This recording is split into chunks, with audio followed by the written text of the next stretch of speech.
غزہ پر اسرائیل کی قیامت خیز جارحیت کا 18واں روز ہے۔ نہتے فلسطینیوں کی نسل کشی کا سلسلہ نہ تھم سکا۔ صہیونی فورسز کے فضائی حملوں میں مزید 436 افراد شہید ہو گئے اور مجموعی تعداد 5087 ہو گئی ہے۔ اسی پر بات کرنے کے لیے ہمارے ساتھ موجود ہیں سینئر تجزیہ کار بریگیڈیئر ریٹائرڈ وقار خان صاحب۔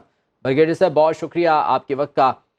جو عالمی طاقتیں ہیں وہ تاحال اپنا کسی بھی قسم کا کردار ادا کرنے میں ناکام دکھائی دیتی ہیں۔ خصوصی طور پر اگر امریکہ کی بات کی جائے، اس سے ایکسپیکٹیشنز تو یہ تھی کہ وہ سیز فائر میں اپنا کردار ادا کرے گا، لیکن وہ مسلسل اسرائیل کو بیک کر رہا ہے۔ کیا کہیں گے آپ؟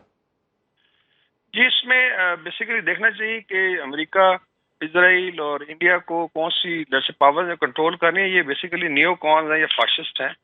ابھی میں جان بولٹن کا دیکھ رہا تھا انٹرویو، جو ان کا پرانا نیشنل سیکورٹی ایڈوائزر تھا، اور وہ جسٹیفائی کر رہا تھا کہ what ever Israel is doing in self defence is justified ہے، چاہے خدا نخواستہ غزہ کو ایک کار پارک بنا دیا جائے۔ اس نے یہاں تک کہا کہ جو نیوکلیر ویپنز استعمال ہوئے جاپان کے اگینسٹ وہ جسٹیفائڈ تھے۔ تو یہ تو ہے تھنکنگ دونوں طرف، ویسٹ میں امریکہ میں آئی تھنک ابھی فرانس کے صدر بھی شاید پہنچ چکے ہیں اسرائیل میں، اور وہ بھی یکجہتی کا اظہار کریں گے، اور ایک لائن لگی ہوئی ہے۔ لیکن آن گراؤنڈ جو ہے آئی تھنک جو سچویشن ہے، لوگ ریئلائز نہیں کرتے کہ یہ وار ایکسپینڈ کر رہی ہے۔ آلریڈی کل بھی اس پہ ڈسکشن ہوئی کہ جو 3 بڑے چوک پوائنٹس ہیں گلف میں، اس کے بعد ریڈ سی میں سوئز کنال ہے، باب المندب اور اسٹریٹ آف ہرمز، وہاں پہ ابھی سخت ٹینشن ہے، بیکاز متحارب گروپ جو ہے چاروں طرف سے بھی ایکٹیویٹ ہو چکے ہیں۔ اس میں انصار اللہ ہے یمن سے، اسی طرح جو ہے حزب اللہ ہے لیبنان میں، اس طرح حزب اللہ کے کچھ گروپس ہیں جو عراق میں آپریٹ کرتے ہیں۔ تو وار ایکسپینڈ ہو سکتی ہے۔ ابھی چائنا نے 6 شپس بھیجے ہیں اپنے انٹرسٹ کو پروٹیکٹ کرنے کے لیے، اسی طریقے سے امریکہ نے آئی تھنک دوسرا بحری بیڑا بھی بھیج دیا ہے۔ سو آل ٹولڈ اگر یہ وار ایکسپینڈ ہوتی، اس میں فلسطینیوں کا تو بہت زیادہ نقصان ہو رہا ہے، لیکن شاید اسی وجہ سے جا کے جب پریشر پڑے گا تو باقی عالمی طاقتیں بھی اس میں آئیں گی۔ انفارچونیٹلی ایک آئی وڈ سے منافقت، اور جو ہے ابھی انڈیا نے بھی اپنی طرف سے ایڈ بھیجی ہے، ایک طرف پورا سپورٹ کر رہا ہے اسرائیل کو، تو یہ منافقت کی پالیسی ہے جو چل رہی ہے، اور فلسطینیوں کا قتل عام ہو رہا ہے۔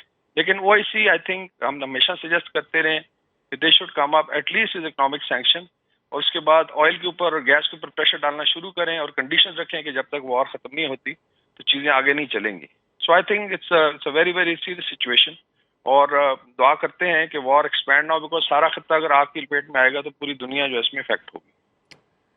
صحیح ہے، دعا ہے کہ مزید یہ جنگ نہ بڑھے۔ اچھا وقار خان صاحب، آپ ہمارے ساتھ ہی موجود رہیے گا۔ ہمیں جوائن کیا ہے اس وقت ماہر قومی سلامتی امور سید محمد علی صاحب نے بھی، بہت شکریہ آپ کے وقت کا۔ کیا کہیں گے، 18 روز بیت چکے ہیں، جنگ تاحال جاری ہے، بہت سے لوگ اس حوالے سے آواز تو اٹھا رہے ہیں، اسلامی ممالک بھی آواز اٹھاتے ہیں، لیکن پریکٹیکلی ہمیں کوئی ورک ایسا نظر نہیں آ رہا جس سے مستقبل قریب میں یہ جنگ رکتے ہوئے دکھائی دیتی ہو۔ جی بالکل ایسے ہی ہے، آپ نے بالکل صحیح کہا کہ بتدریج جو عالمی سطح پہ تشویش میں اضافہ ہو رہا ہے، اور عالمی میڈیا بھی، اور جو مظاہرے ہو رہے ہیں وہ بہت زیادہ کنڈیم کر رہے ہیں اسرائیلی ظلم و بربریت کو، جو مسلم ممالک ہیں ان کی جانب سے بھی کنڈیم کیا جا رہا ہے۔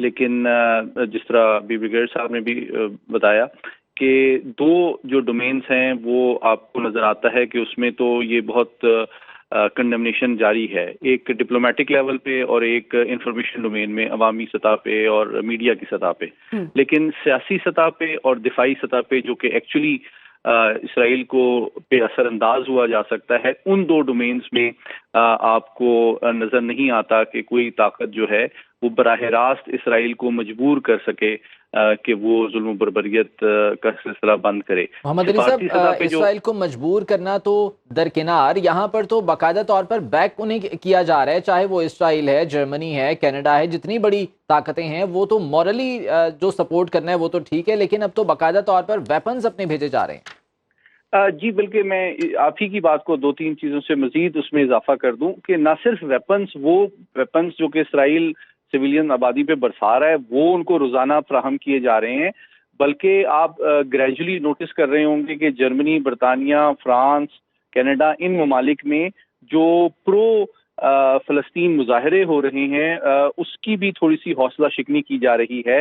ویسٹرن میڈیا اور جو ٹاپ آئیوی لیگ یونیورسٹیز ہیں، ہارورڈ یونیورسٹی اور کولمبیا یونیورسٹی، اس میں اگر کوئی آبجیکٹیو انالیسس کرے تو اس پروفیسر سے کلاس بھی لے لی جاتی ہے۔ تو میں آپ کو بتا رہا ہوں کہ جو ویسٹرن لبرل ورلڈ آرڈر ہے اس کی ریالٹی جو ہے وہ اس جنگ کے نتیجے میں دنیا پہ عیاں ہو رہی ہے کہ اور ساتھ ہی ساتھ دیکھیں لیکن اب جو سب سے امپورٹنٹ کرٹیکل ڈومین ہے وہ ڈیفنس کی ہے، جو کہ ایکچولی ملٹری اسفیئر میں اب کیا ہوتا ہے۔ تو آپ یہ دیکھیں کہ کل ایکچولی جو رشین وزیر خارجہ ہیں وہ کل تہران پہنچے ہیں، اور آج یہ خبریں ہیں کہ ترکی کے وزیر خارجہ بھی آج ایران پہنچ رہے ہیں۔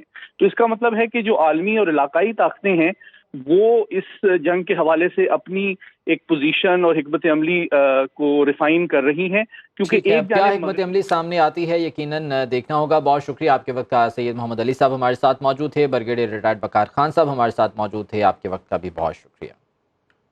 اب خبر آپ کی دسترس میں، ہر وقت بر وقت۔